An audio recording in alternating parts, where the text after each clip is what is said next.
मिठाई गौर प्रेमानंदे भी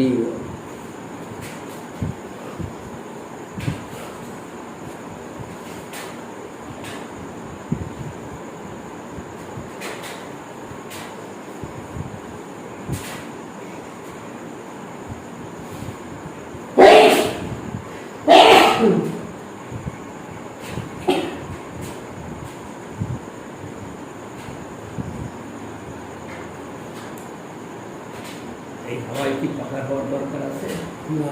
তাহলে চালাচ্ছেন কেন? কেন লাগে নাকি? আমার লাগবে না, তাহলে তো এসেই কখন কি বন্ধ করে দিতে হবে। গরম লাগে তখন পাখা চলা যায়, এখন তো ঠান্ডা লাগবে, এখন পাখা চলা একদিকে স্বাস্থ্যের প্রতি আরেকদিকে ইলেকট্রিক উঠছে, মিটার উঠছে।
কন্যাশ্বরী প্রভু যবে শান্তি পুরাইলা তবে আছে রঘুনাথ প্রভুরে মিলিলা। প্রভুর চরণে পরে তোমাবিষ্ট হইয়া প্রভু পাদস্পর্শ করিল করুণা করিয়া। তার পিতা সদা করে আচার্য সেবন, অতএব আচার্য তারে হইল প্রসন্ন। আচার্য প্রসাদে পাইল প্রভুর উচ্ছিষ্ট পাপ, প্রভুর চরণ দেখে দিন পাঁচ সাত। পূর্বকালে এখনো দেখা যায় কোনো মহানুভব ধর্মপ্রাণ ধনী ব্যক্তিরা তারা শুদ্ধ কৃষ্ণ ভক্ত না হলেও কৃষ্ণ ভক্তের সেবা করেছে, পূর্বেও করেছেন, এখনো করেন। অনেক আছে দেখা যায় সেই হিরণ্য গোবর্ধন, তারা শুদ্ধ ভক্ত নয়, কিন্তু নবদ্বীপবাসী ব্রাহ্মণ বৈষ্ণবের তারা খুব সেবা করে। তাদের ধনের অনেকাংশ এই ব্রাহ্মণ বৈষ্ণব সেবাতে লাগাচ্ছে। নবদ্বীপে যত ব্রাহ্মণ বৈষ্ণব ছিলেন সকলকে সেবা করে। এই অদ্বৈত আচার্যের যে ধনাদি দিতেন তার জন্য এখানে দিচ্ছেন। তার পিতা সদা করে আচার্য সেবক, অতএব আচার্য তারা হইল পড়াশোনা। কি সেবন করে? তারা এসে তারা করে না, ধন আদি দিয়ে পাঠায়, চাল ডাল পাঠায়, কখনো কিছু সেবা করে।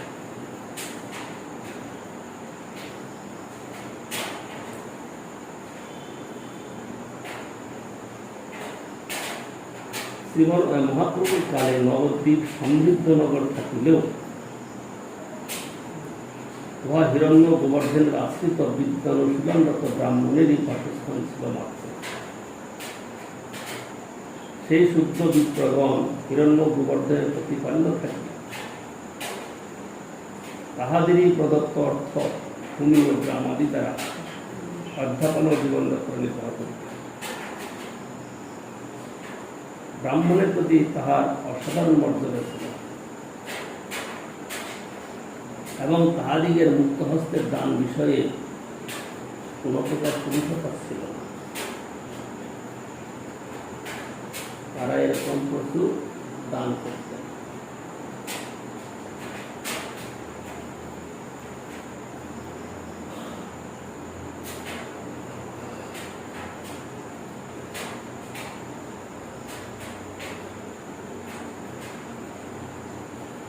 আচার্য প্রসাদে পাড়িল প্রভুর উৎকৃষ্ট পাঠ, প্রভুর চরণ দেখে দিন পাচ্ছা। প্রভু তারে বিদায় দিয়া গেলা নীলাচল, কেহ ঘরে আসি হইলা ফেলিতে পারে। বারবার পলায় কেহ নীলাদ্রি যাইতে, পিতা তারে বান্ধি রাখে আনি পথ হইতে।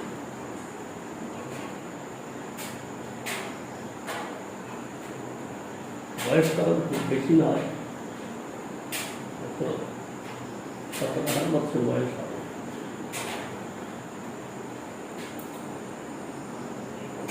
পঞ্চপাইক তারে রাখে রাত্রি দিনে, চারি সেবক 2 ব্রাহ্মণ রহে তার। 11 জন তাকে রাখেন তন্ত্র, নীলাচলে যাইতে না পায় দুঃখিত অন্ত। এবার যদি মহাপ্রভু শান্তি পুরাইলা শুনিয়া পিতারে রঘুনাথ নিবে।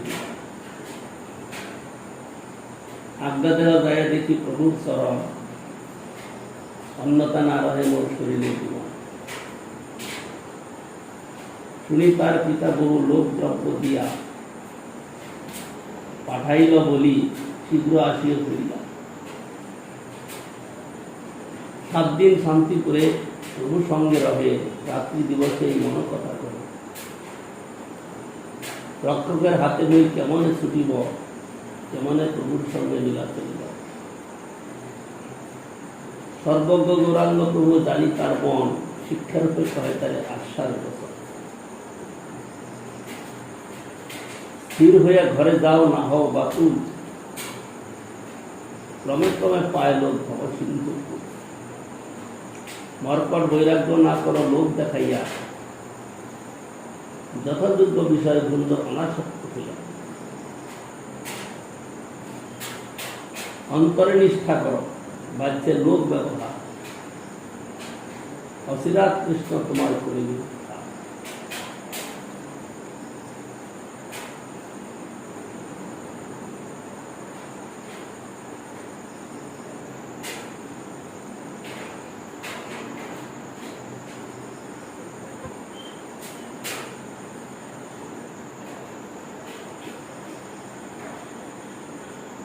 বৃন্দাবন দেখি যাবে আসিব নীলাচলে, তবে তুমি আমার পাশ আসিও কোনো স্থানে।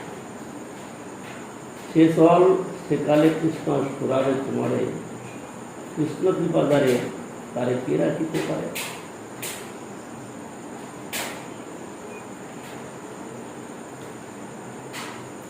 এখন এইটা বিচার করা, সে চল সেকালে কৃষ্ণ সুরাবে তোমারে, কৃষ্ণ কৃপার দ্বারে তারে কে রাখিতে পারে। এটা মার্মিক অর্থ কি বুঝলে? ভগবান যার কাছ থেকে সেবা গ্রহণ করবেন, যাকে কৃপা করবেন, তাকে কেউ কোনো মায়া বন্ধন করতে পারবে না।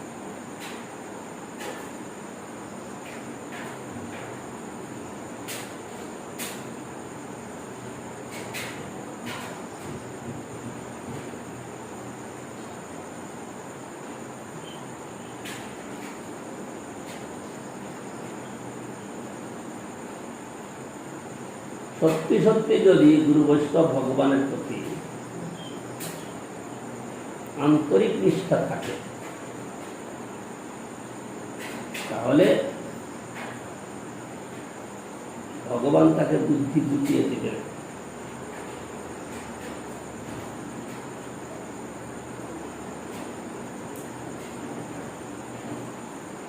কিন্তু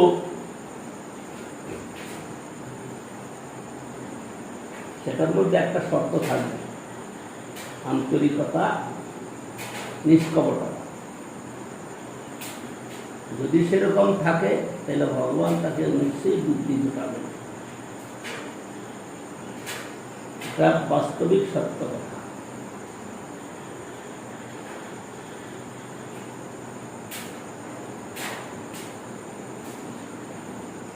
অনেকের অনেকের অনেকের ভাগ্য দেখা যায় কি,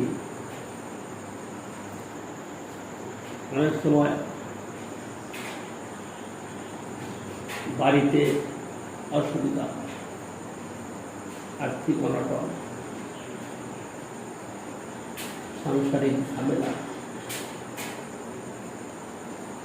বা সংসারে কোনো বা মানে সমাজে কোনো এরকম কর্ম করেছে যে সমাজে থাকতে পারে না। সেরকম অবস্থায় অনেকে চলে আসে, কিন্তু সেই অবস্থা আসার পরে যদি তার চিত্তবৃত্তি বৈষ্ণব চরণের সঠিক অর্থে পৌঁছায় তাহলে তার ভাগ্য খুলে যাবে। তা যদি না হয় তখন কপটতাই সম্বল থাকবে যে 2 দিনের জন্য আসছি, তো তাহলে এরকমভাবে সাধুদের সঙ্গে থাকা কেমন, আমি তো অন্য জগতের লোক। প্রভুপাদের সময়কার একটা কথা আছে, প্রভুপাদ যখন কলকাতায় মঠ স্থাপন করে চালাচ্ছেন, সেই সময় ব্রিটিশ আমলের কথা, তার পেছনে গুপ্তচর লাগালো।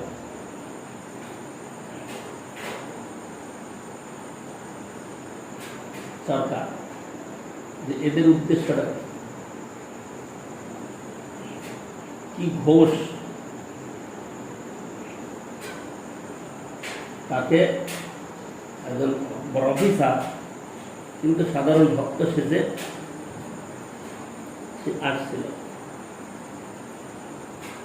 এসে কি করতো, সে ওই ছোট সেবাগুলো করতো, কারণ ওখানে গেলে পরে সকলের সঙ্গে খবর পাওয়া যায়। যেমন এই যারা সিআইডির কাজ করে তারা বাড়ির ওই কি বলে কাজের লোকের সঙ্গে প্রথম বন্ধুত্ব করে, কারণ ওর থেকে বাড়ির সব খবর পাওয়া যায়। তিনি কি করতেন, বাসন মাজতেন। অত বড় কিন্তু সাধারণ বেশে তিনি বাসন মাজার কাজ করেছেন। আর বাসন মাজার ওখানে বেশ নিচু ক্লাসের সেবকরাই যায়, তাই না? ঝাড়ু দেওয়ার যেখানে কাজ সেখানে নিচু ক্লাসের সেবকরাই যায়। এ তখন তাদের থেকে সব খবর নেয়, দেখে। এইসব করতে করতে সে তার চাকরি ছেড়ে দিয়ে এখানেই সে রয়ে গেল।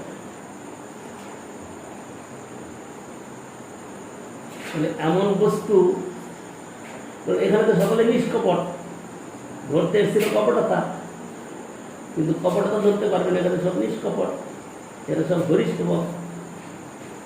তো বর্তমানকালে কিন্তু কপটতা ধরা পড়ে যাবে। যদি বর্তমানকালে কোনো মঠে কেউ এরকম ভাবে পরীক্ষা করার জন্য যায় তাইলে ধরা পড়ে, কারণ তার তাদের মনের দুঃখ করে এখন প্রকাশ করে। তৎকালে তো কারো দুঃখ ছিল না। প্রভুপাদের সময় তো একদম প্রাণের টানে চলত, এখন তার সে প্রাণের টান নাই।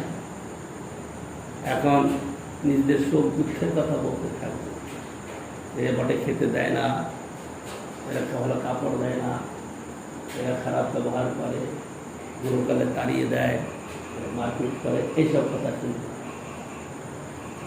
তখন এইসব কথা ছিল, তখন একটা মানে জলের স্রোত একদিকে বইছিল এমন ভাবে, তখন এইসব কথা ছিল।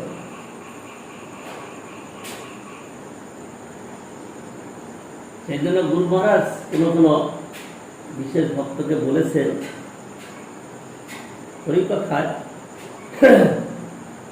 শিক্ষা দিয়েছেন যে আজকে ভালো ভালো সুবিধা পাচ্ছ, সেবক আছে, সেবক দিয়েছে, কাপড় কেটে দিচ্ছে, ওষুধপত্র ঠিক মতো পাচ্ছ। যদি এসব কিছু একসময় বন্ধ হয়ে যায় তখন কেমন হবে? তখন প্রণাম চললাম। কিন্তু প্রভুপাদের সময় তো এরকম ছিল, তখন কিন্তু খাওয়া পড়ার অভাব ছিল, খুব স্বাচ্ছন্দ্য ছিল না। আজকে যেমন কয়টা যে কাপড় তার ঠিক না, তখন দুটো কাপড় ওটাই কঠিন ছিল। গুরু মহারাজের সময় দেখেছি বোম্বে থেকে ওই কাপড় আসতো, মার্কিন কাপড়ের গাঁট। সেই মার্কিন কাপড়ের গাঁট আসার পরে মঠে মঠে সেবকেরা কাপড় দেয়, কাপড়ও ঠিক মতো। তখন প্রাণের টানে সেবা করতে, এখন আছে প্রাণের টান। সেই এখানে যে কথাটা বলছে, সে স্থল সে কালে কৃষ্ণ ফুরাবে তোমারে, কৃষ্ণ কৃপা জানে তারে কে রাখিতে পারে। যার উপরে কৃষ্ণ কৃপা আছে সে কোনো দোষ দেখবে না, সব গুণ দেখবে। কারণ এখানে তো কোনো দোষ নাই। হ্যাঁ, গালাগালি করে সারাদিন, এটা কি দোষ না?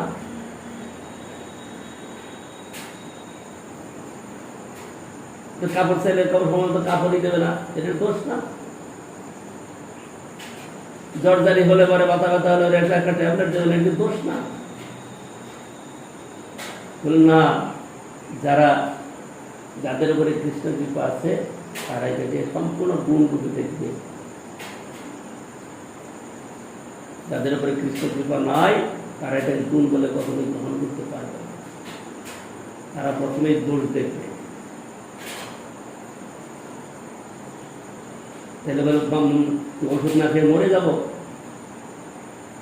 যে কৃষ্ণ কৃপাকে মরবে না, এইটাই তো কৃষ্ণ কৃপার লক্ষণ। ভালো কাপড় না পেলে পরে আজকালকার দিনে প্রয়োজন কি আছে? মডেলটার জীবনে কি অভাব আছে নাকি? কি অভাব আছে? কত শত ভক্ত, আরে বৈষ্ণব সেবা করবো, উৎসাহ করে বৈষ্ণব সেবা করবো, কিছু তো বৈষ্ণব সেবা না হয়ে বৈষ্ণবের পতনের রাস্তা হচ্ছে, এটা তারা বুঝতে পারে না।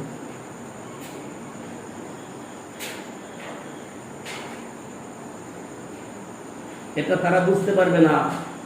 না, বৈষ্ণব সেবা, বৈষ্ণবের ভালো কাপড় দিতে হয়, ভালো কাপড় দিতে, কিন্তু এটা যে বৈষ্ণবের পতনের কারণ হচ্ছে, যদি উচ্ছৃঙ্খলতার কারণ হচ্ছে, এটা বুঝতে পারবে।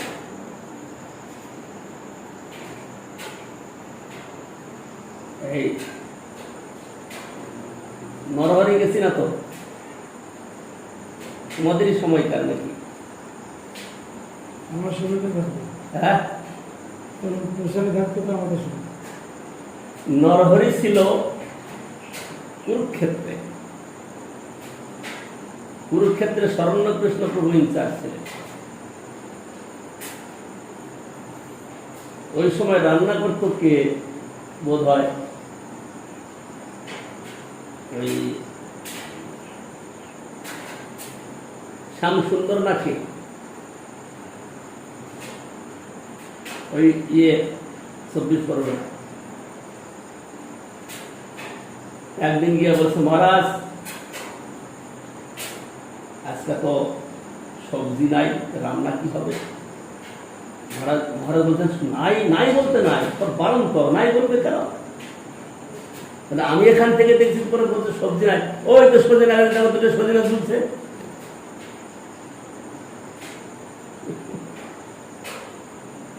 ওই সজিনা গাছের দুটো সজিনা দেখো ঝুলছে, ওই দুটো নিয়ে আস। আর ওই বাগানে দেখো লাউ গাছ, কুমড়া গাছ, কিছু ডগা কেটে নিয়ে আস। ওগুলো নাই বলছে, সব বারণ, নাই বলতে নাই তখন। আর ঘরে তো আলু রয়েছে, দুটো আলু দাও, দুটো সজনা ডাঁটা দাও, দুটো কুমড়া ডাঁটা দাও, দিয়ে একটা তরকারি হয়ে গেল। আরো ওই দেখো কতগুলা আবুনা শাক, ওইটা আজকের মতো উঠিয়ে নিয়ে আসো।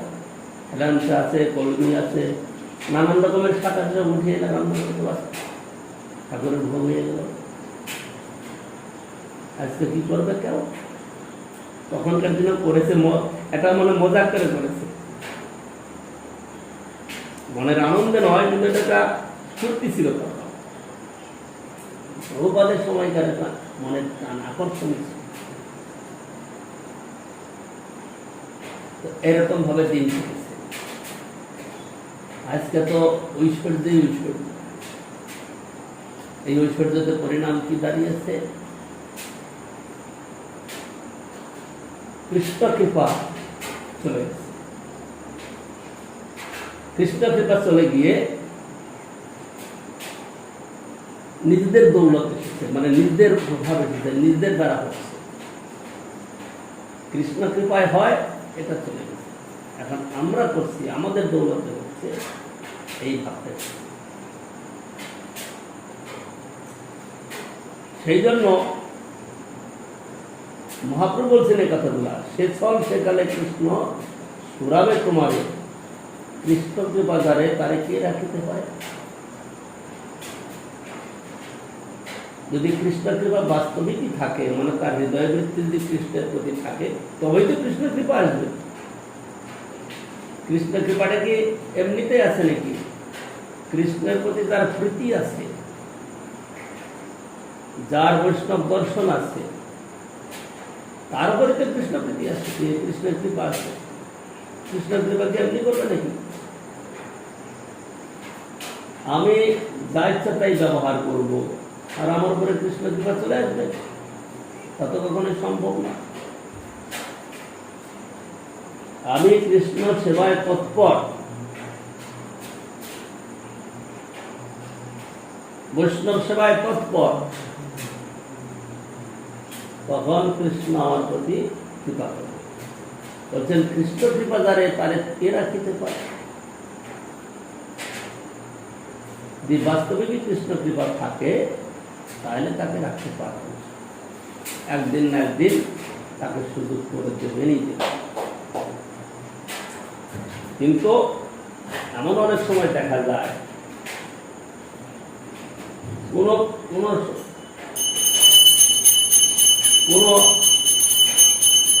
কি বলা যায়, কোন সংগঠনে ঘটনা ঘটে গেল,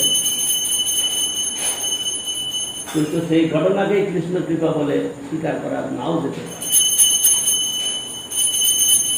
কেন? যে পরবর্তী কার্যগুলো তার ঠিক না।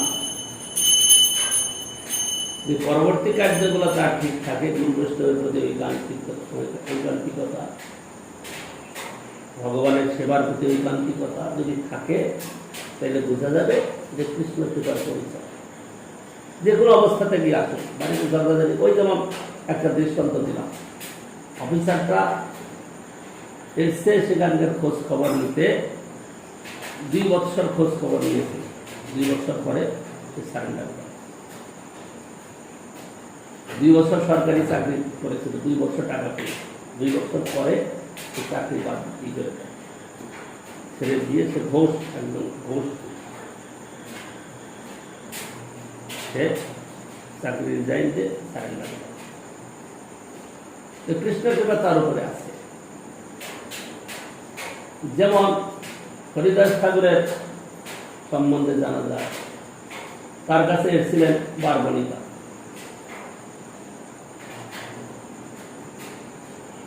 হরিদাস ঠাকুর তাকে কৃপা করলেন। তো কৃষ্ণ কৃপা তার উপরে আছে বলেই তাকে হরিদাস ঠাকুর শ্রবণ করালেন, এবং শ্রবণের পরিণামটা তার হৃদয়ে স্ফূর্তি পেয়েছে। তার জন্য সে শরণাগত হতে পারল। সেই জন্য এক একটা কথা অনেক অর্থ আসতে পারে। সে চল সেকালে কৃষ্ণ সুরাবে তোমারে, কৃষ্ণ কৃপা জানে তারে কে রাখিতে পারে? এত কহি মহাপ্রভু তারে বিদায় দিল, ঘরে আসি মহাপ্রভুর শিক্ষা চলিল। বাহ্য বৈরাগ্য বাতুলতা সকল ছাড়িয়া যথাযোগ্য কার্য করে অনাসক্ত হইয়া দেখি তার পিতামাতা বড় সুখ পাইল, তাহার আবরণ কিছু শিথিল হইল। ইহা প্রভু একত্র করি সব ভক্তগণ অদ্বৈত নিত্যানন্দাদি যত ভক্তজন সবা আলিঙ্গন করি কহেন গুসাই, সবে আজ্ঞা দেহ আমি লীলা করে যাই। সবার সহিত ইয়া আমার হইল মিলন, এবর্ষ নীলাদ্রি কেহ না করিও কমন। তাহা হইতে অবশ্য আমি যাব, বৃন্দাবন যাব, সবে আজ্ঞা দেহ তবে নিয়ে মাতার চরণে ধরি বহু বিনয় করিল, বৃন্দাবন যাইতে তার আজ্ঞা হইল। তবে নবদ্বীপে তারে দিল পাঠাইয়া, নীলাদ্রি লীলার সঙ্গে ভক্ত জন্মিলা।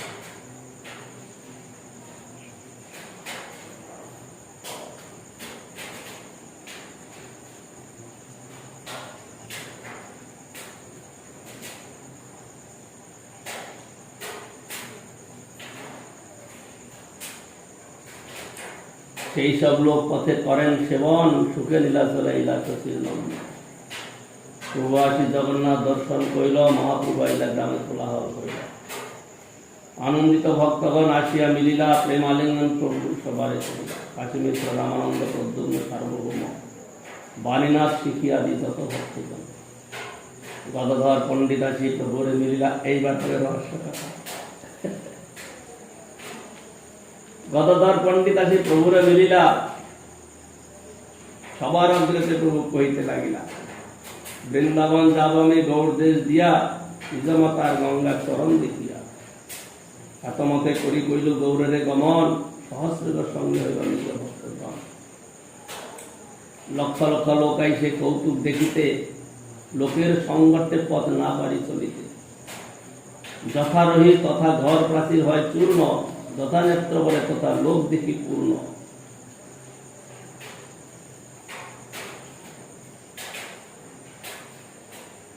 কষ্টে সৃষ্টে করি গেলাম রামকেলি গ্রাম, আমার ঠাই আইলা রূপ সনাতন নাম। দুই ভাই ভক্তরাজ কৃষ্ণ কৃপাপাত্র, ব্যবহারে রাজমন্ত্রী হয় রাজপাত্র। বিদ্যা ভক্তি বুদ্ধি বলে পরম প্রবীণ, তবু আপনাকে মানে তৃণ হইতে দিন। তার দৈন্য দেখি শুনি পাষাণ বিদরে, আমি তুষ্ট হইয়া তবে কহিল দুহারে।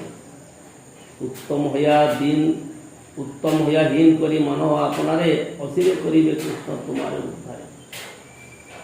এত কই আমি তবে বিদায় তারে দিল, গমনকালে সনাতন প্রহরী কহিল। সনাতনের বয়স তখন 18-20 বছর। সনাতনের বয়স তখন 18-20 বছর মাত্র।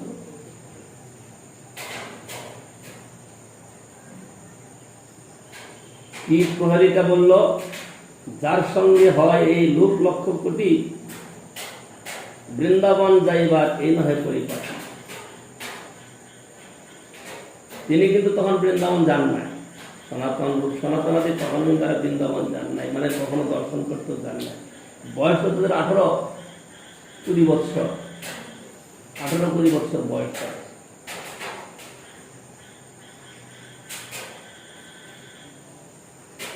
যার সঙ্গে হয় এই লোক লক্ষ কোটি, বৃন্দাবন যাইবার এই নহে পরিপাটি। তবু আমি শুনিল মাত্র, না করিল অবধান।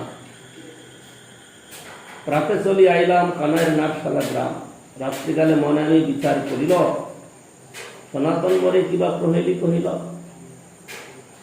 ভালো তো কহিল মোর এত লোক সঙ্গে, লোক দেখি কহিল মরে এই এক সঙ্গে। দুর্লভ দুর্গম সেই নির্জন বৃন্দাবন, একাকে যাইব কিবা সঙ্গে একজন। মাধবেন্দ্র পুরী কথা গেলা একেশ্বরে, বুদ্ধদান চলে কৃষ্ণ সাক্ষাৎ দিল তারে। বাদিয়ার বাজি পাটি চলিলাম তথারে, বহু সঙ্গে বৃন্দাবন গমন না করে। একা যাইব কিবা সঙ্গে ধৃষ্ট একজন, তবে সে শুভ বৃন্দাবনের গমন। বৃন্দাবন যাব কাহা একাকী হইয়া, সৈন্য সঙ্গে চলিয়াছি ঢাক বাজাইয়া। ধিক ধিক আপনাকে বলি হইলাম অস্থির, নিবৃত্ত হইয়া পুনঃ আইলাম গঙ্গা তীর। ভক্তগণে রাখি আইনু নিজ নিজ স্থানে, আমার সঙ্গে আইলা সবে 5-6 জনে। নির্বিঘ্নে বে কইছে যাইব বৃন্দাবনে, সবে মিলি যুক্তি দেওয়া হইয়া পরশনে। এইবার কথা, গদাধরে ছাড়ি গেল, ইহ দুঃখ পাইল, সেই হেতু বৃন্দাবন যাইতে নাই। এবার গদাধরকে একটা ঠোকর দিলেন। এখন গদাধর কি বলছেন? তবে গদাধর পণ্ডিত প্রেমাবিষ্ট হইয়া প্রভু পদধরি কহে বিনয় করিয়া, তুমি যাহা যাহা রহ তাহা বৃন্দাবন, তাহা যমুনা গঙ্গা সর্বতীর্থগণ। তবু বৃন্দাবন যাও লোক শিখাইতে, সেই তো করিবে তোমার যেই লয় চিত্তে। এই আগে আইলা প্রভু বর্ষার 4 মাস, এই 4 মাস কর লীলা চলে বাস। পাশে সেই আসরিবা যেই তোমার মন, আপন ইচ্ছায় চল রহ, কি করে বারণ। শুনি সব ভক্ত কহে প্রভুর চরণে, সবাকার ইচ্ছা পণ্ডিত কইল নিবেদন। সবার ইচ্ছায় প্রভু 4 মাস রহিলা, শুনিয়া প্রতাপ রুদ্র আনন্দিত হইলা। সেই দিন গদাধর কইল নিমন্ত্রণ, তাহা ভিক্ষা কইল প্রভু লইয়া ভক্তগণ। ভিক্ষাতে পণ্ডিতের স্নেহ, প্রভুর আস্বাদন, মনুষ্যের শক্তে 2 না যায় বর্ণন।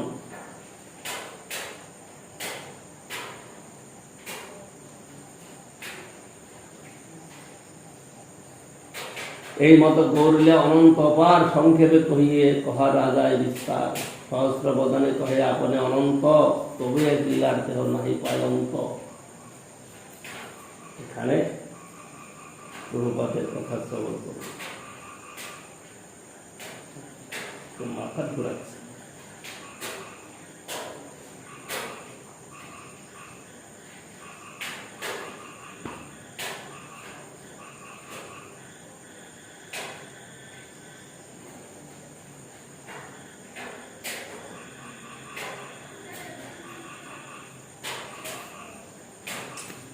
তোমরা প্রাকৃত রাজ্যে পরমোত্তম হইয়াও, আপনাদেরকে সর্বাধম বলিয়া জ্ঞান করিতেছ। তজ্জন্য তোমরা সাক্ষাৎ নিত্যসিদ্ধ ব্রজ পরিকর হইল।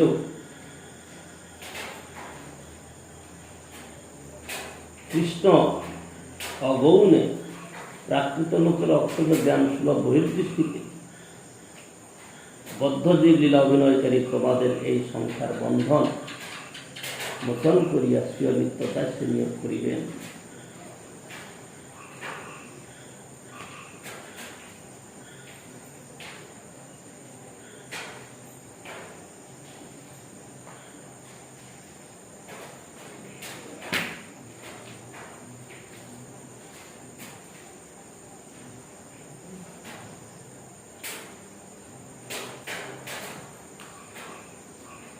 শ্রীমন মহাপ্রভু ইতিপূর্বে রথাগ্নর্তন কালে সবার মধ্যে নিজ ভাব প্রকাশ করিয়াছেন।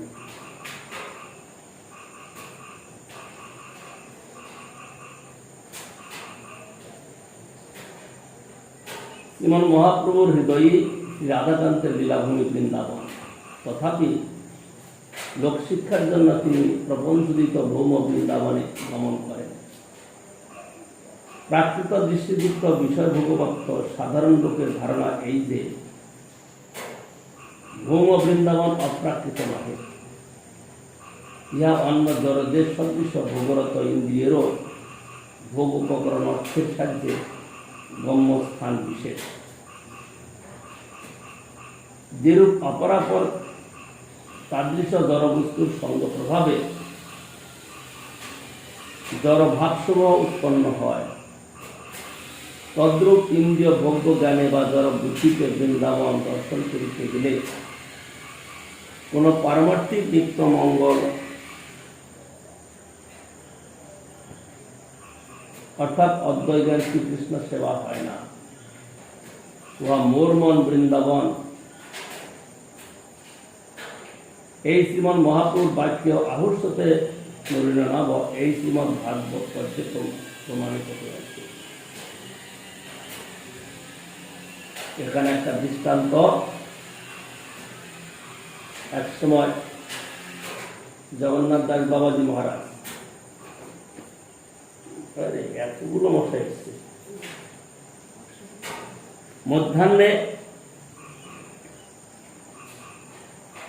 প্রসাদ পাওয়ার পরে বিশ্রাম করবেন। সেদিন বিশ্রাম না করে তিনি হাঁটাহাঁটি করছেন রাস্তা। ওই সময় দেখেন কি গোবিন্দ মন্দির থেকে একজন জমাদার মিলে কি বলে ওদেরকে ওই ভাষায়, বৃন্দাবনের ভাষায়,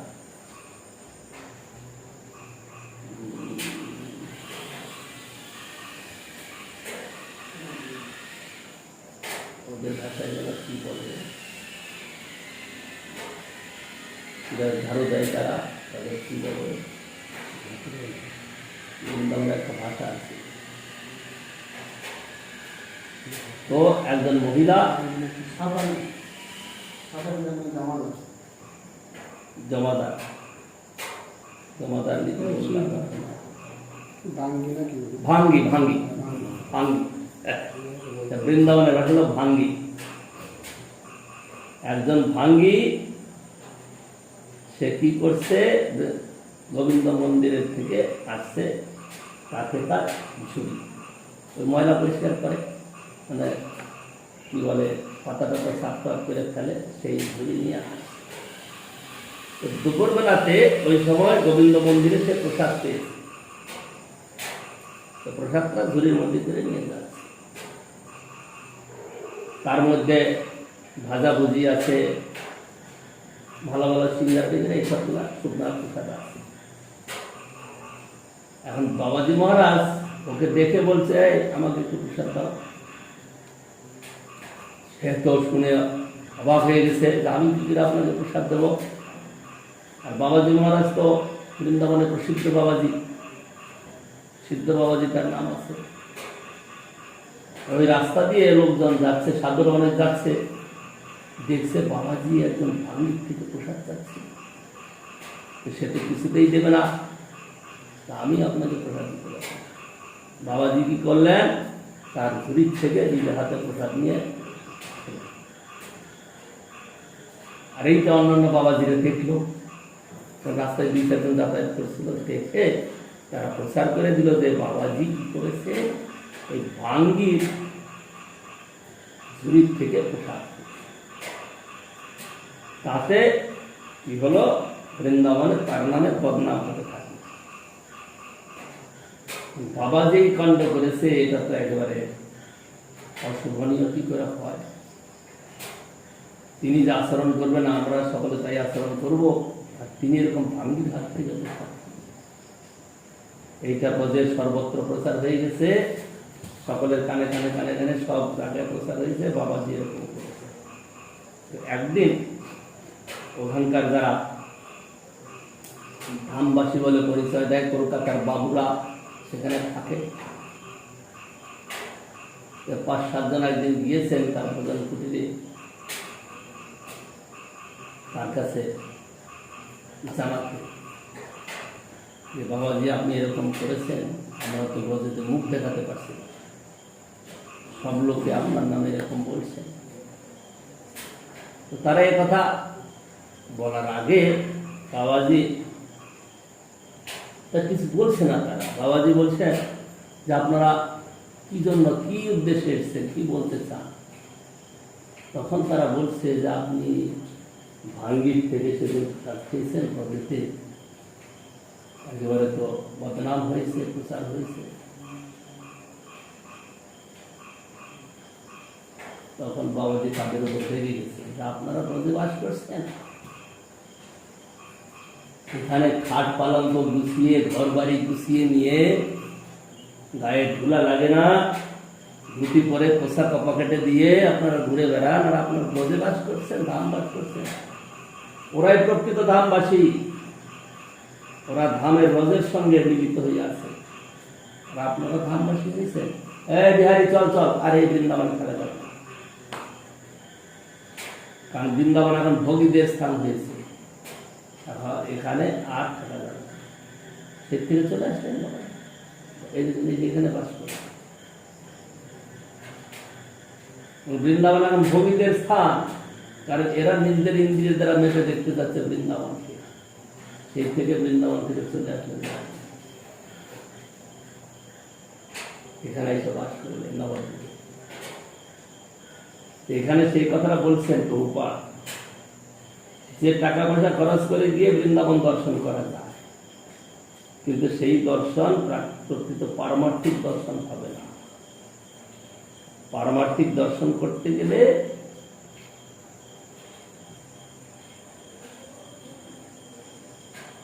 গুরু বৈষ্ণব সঙ্গে তাদের আনুগত্যে যদি বৃন্দাবন ধাম আদি দর্শনে যাওয়া যায় তবে ধাম দর্শন হতে পারে। তাছাড়া বৃন্দাবন গিয়ে ধাম কি দর্শন করবে? জগদানন্দ পণ্ডিতের মতো ব্যক্তিকে মহাপ্রভু বলে দিয়েছেন যে বেশি দিন বৃন্দাবনে থাকবে না, কারণ বৃন্দাবনে থাকলে তোমার জড় দর্শন হবে। বলে দিয়েছিলেন যে সেখানকার চৌবেদের, চৌবে মানে সেখানকার ব্রাহ্মণদের, যারা পান্ডা আমরা বলি, তাদের আচরণ কিছু দেখতে যাবে না। তারা কি করছে না করছে তারা উচ্ছিষ্টের বিচার করে না, এটা দেখতে যাবে না, অপরাধ হবে। তোমার কিন্তু ঠিক মতো করতে হবে, তারা কি করছে সেটা দেখার না, কিন্তু তোমার ঠিক করে দিতে হবে। তারা দুই হাতে খাবে, ওই হাতে কাপড় হাত দেবে, তাদের দোষ বিচার নাই, কিন্তু তোমার কিন্তু দোষ বিচার।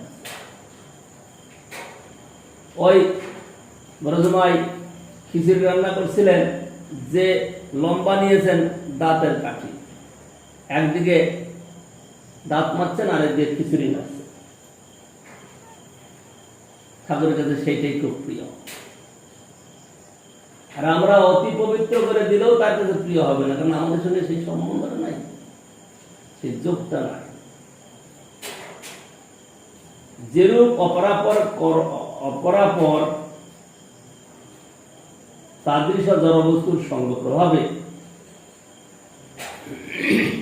জড় ভাবসমূহ উৎপন্ন হয়, তদ্রূপ ইন্দ্রিয় ভোগ্য জ্ঞানে বা জড় বুদ্ধিতে বৃন্দাবন দর্শন করিতে গেলে কোন পারমার্থিক নিত্য মঙ্গল অর্থাৎ অদ্বয় জ্ঞান শ্রীকৃষ্ণ সেবা হয় না। সেখানে আজকাল অনেক লোকে বাস করতে চায়, বাস করে, আজকাল নবদ্বীপটাই হচ্ছে, নিজেরা বাড়ি কিনে ফ্ল্যাট বানিয়ে বা ফ্ল্যাট ভাড়া দিয়ে ধাম বাস করছে। এই বাবাজি মহারাজের কথার সঙ্গে এটা মিল আছে, এটা ধাম বাস হবে। কি করে ধাম বাস হতে পারে? এটা ধাম বাস হতে পারে না।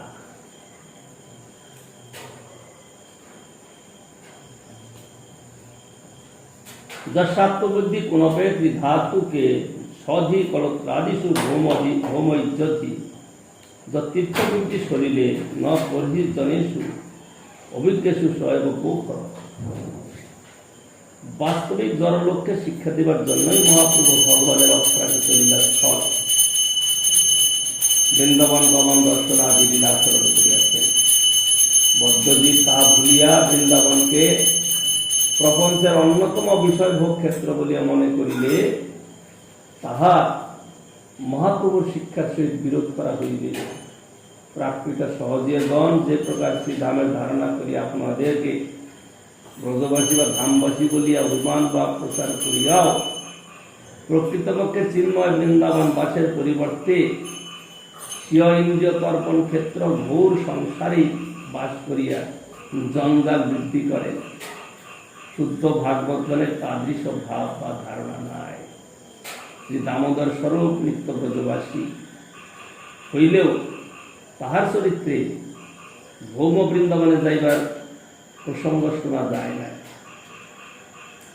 শ্রী পুণ্ডরীক বিদ্যানিধি, শ্রী হরিদাস ঠাকুর, শ্রীবাস পণ্ডিত, শিবানন্দ সেন, শ্রী রামানন্দ রায়, সিকি মাহাতি, মাধবী দেবী, শ্রী গদাধর পণ্ডিত গোস্বামী প্রভৃতিরও তাদৃশ যাত্রা কোনো গ্রন্থে লিপিবদ্ধ হয়নি, পরন্তু শুদ্ধ ভক্তিবিহীন বহু প্রাকৃত সহজিয়া কর্মী জ্ঞানী বা অন্নাবিলাসীরও ভুব বৃন্দাবনের বাস দর্শন বা গমনাদি প্রসঙ্গ সাধারণ লোক মুখে আখ্যাত হয়। শ্রীধামে বাস ভক্তিহীনের নিকট স্বর্গবর্গদায়ক বা পাপ পুণ্য বৈরাগ্য প্রাপ্ত ফল প্রবল হইলেও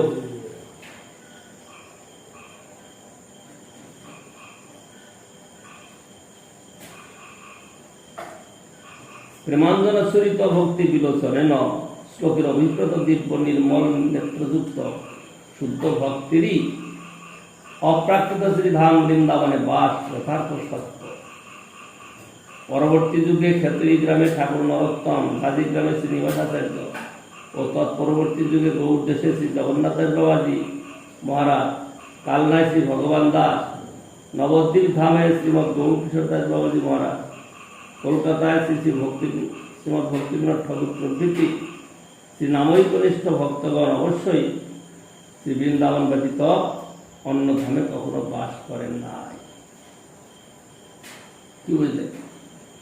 তারা যেখানেই থাকে সেটাই বৃন্দাবন। এক সময় গৌর কিশোর দাস বাবাজি মহারাজ প্রভুপাদকে বলেছিলেন যে আপনি অতি শীঘ্রই কলির স্থান কলকাতা থেকে ভক্তিবিনোদ ঠাকুরকে নবদ্বীপ ধামে নিয়ে আসুন। তো প্রভুপাদ তো বুঝতে পারলেন কথাটা। কথা শুনেই প্রভুপাদ বললেন যে আপনি কি আমাকে ছলনা করছেন? ভক্তিবিনোদ ঠাকুর কি কখনো ধাম ছাড়া বাস করেন? তিনি কলকাতায় থাকুন বা যেখানে থাকুন, তিনি ধামেই আছেন। শুনে তিনি খুব আশীর্বাদ করলেন, তার প্রশংসা করলেন যে এইটাই উপযুক্ত হয়। যে স্থানে বৈষ্ণবগণ কি সেই স্থান বৃন্দাবন, সেই স্থানে আনন্দ অশেষ। ভূমি তথা বৃন্দাবন, গিরি তথা গোবর্ধন, মন্দাকিনী, সেখানে নদী মন্দাকিনী হয়ে যায়, গঙ্গা হয়ে যায় বা যমুনা হয়ে যায়। সেই জন্য যে স্থানে বৈষ্ণবগণ সেই স্থান বৃন্দাবন, এই ভাবনাটা যেন আমাদের চিত্তেতে প্রবিষ্ট হয়, আমরা যেন সেটা বুঝতে পারি, অনুভব করতে পারি। শুধু ধামে বাস করলেই হবে না, ধামের অনুভব নিয়ে ধামে থাকতে হবে। ধামের অনুভব নাই, ধামে বাস করি, তাহলে সেটা গ্রামের বাসী হয়ে যাবে।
Thank you.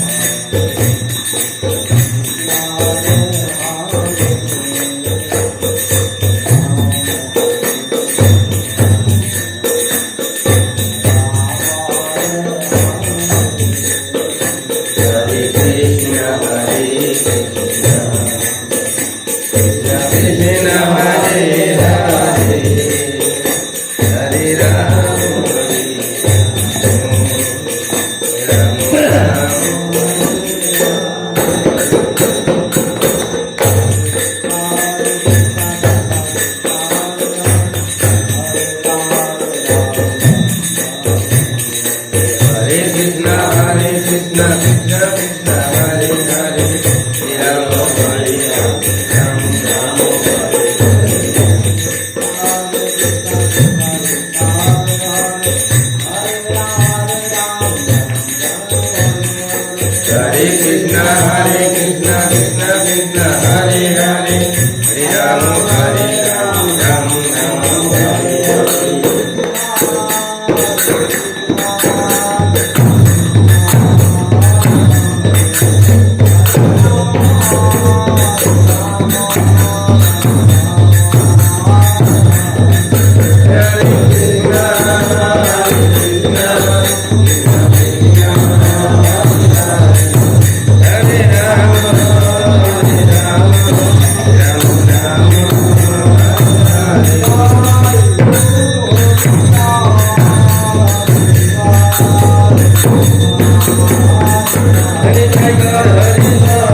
जय जय चंद्रदेव मायापुर श्रीमंतदेव दुर्ग मधुदेव कुलदेव विद्युदेव जन्मदेव मधुदेव विरुद्र दिवात्मा स्नवधाम स्नवधाम ला परिवार बिंदु जय अजय राधा कृष्ण गोपी गोवर्धन मथुरा नारायण जय गोविंद मदन मोहन देव जय श्री नाम धाम की जय श्री नाम नाम ला परिवार बिंदु जय पुरुषोत्तम धाम की जय जगन्नाथ प्रभु जय जय श्री भक्ति नमस्ते जय जय श्री भक्तराज प्रहलाद महाराज जय जय श्री राधा माधव लंब बोल जय श्री गोविंद जय जय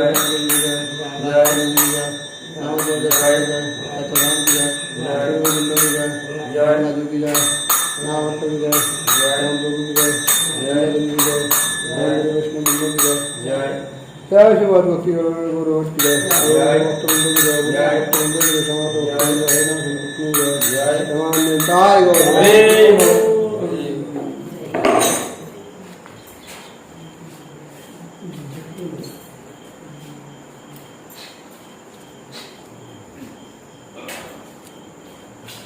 muy vale.